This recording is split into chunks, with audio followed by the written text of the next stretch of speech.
Olá! Hoje a gente vai mergulhar nas ideias de um livro bem interessante do Márcio Brigenti. A proposta dele é fascinante. Já pensou se fosse possível transformar a nossa realidade só mudando a forma como a gente enxerga o tempo? Pois é, vamos dar uma olhada nisso.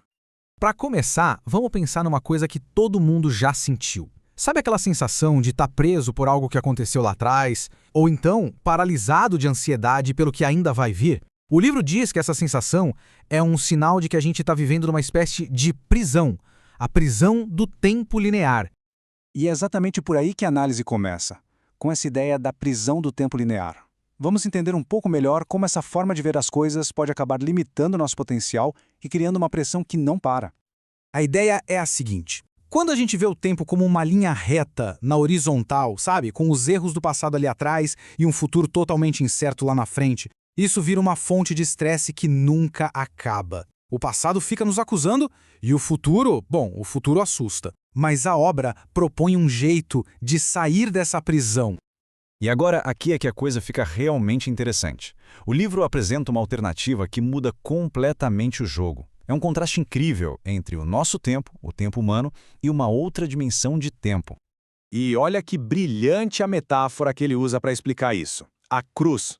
Pensa assim, o tempo humano é a barra horizontal, presa na sequência de causa e efeito, uma coisa depois da outra. Já o tempo de Deus seria a barra vertical, que cruza a nossa realidade vindo de uma perspectiva eterna, onde tudo acontece ao mesmo tempo. Nesse tempo divino, o futuro prometido já é uma realidade, agora. Tá, mas como é que a gente consegue acessar essa linha de tempo vertical? O autor diz que o veículo para isso é a fé.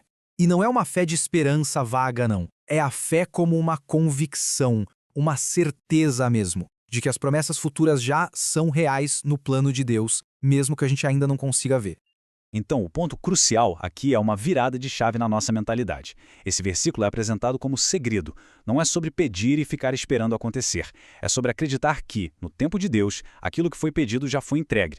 A oração, nesse caso, vira um jeito de alinhar a nossa percepção com a realidade desse tempo eterno. Agora vamos para a parte prática. Como é que a gente pode se alinhar com essa linha de tempo divina no dia a dia? A transformação, como a gente vai ver, começa de dentro para fora.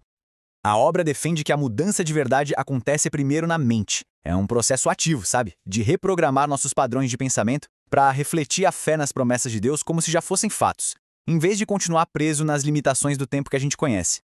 E para ajudar nessa reprogramação, a fonte descreve um processo bem claro, com 3 ferramentas práticas, baseadas em princípios bíblicos, para a gente aplicar essa nova forma de ver o tempo no nosso cotidiano. A primeira ferramenta é essa aqui, renovar a mente. O que isso quer dizer na prática? Que é preciso escolher ativamente alinhar os nossos pensamentos com a verdade espiritual, em vez de só aceitar as limitações e a negatividade que o mundo impõe.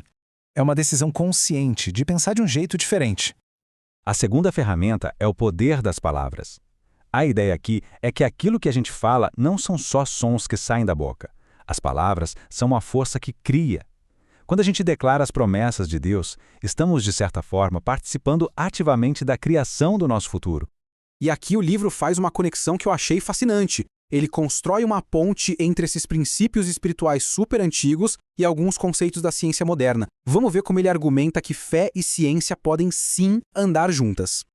A obra sugere que campos como a física quântica, por exemplo, com aquela ideia de que o observador afeta a realidade observada, ou a neurociência, que hoje prova a tal da neuroplasticidade, ou seja, a capacidade do nosso cérebro de mudar, essas áreas estão começando a descrever mecanismos que, de certa forma, parecem com o que a Bíblia ensina há séculos sobre o poder da fé e da mente.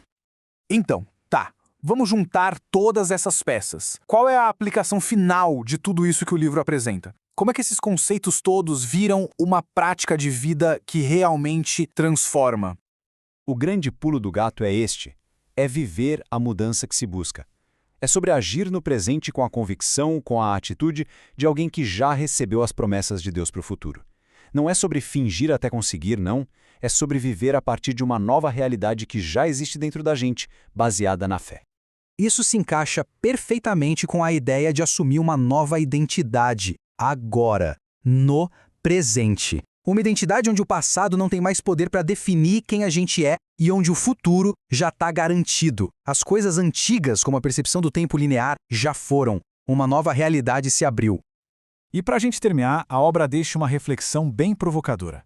Como a vida de uma pessoa mudaria se ela realmente acreditasse que seu futuro positivo não é só uma esperança, mas um fato, já estabelecido no tempo de Deus?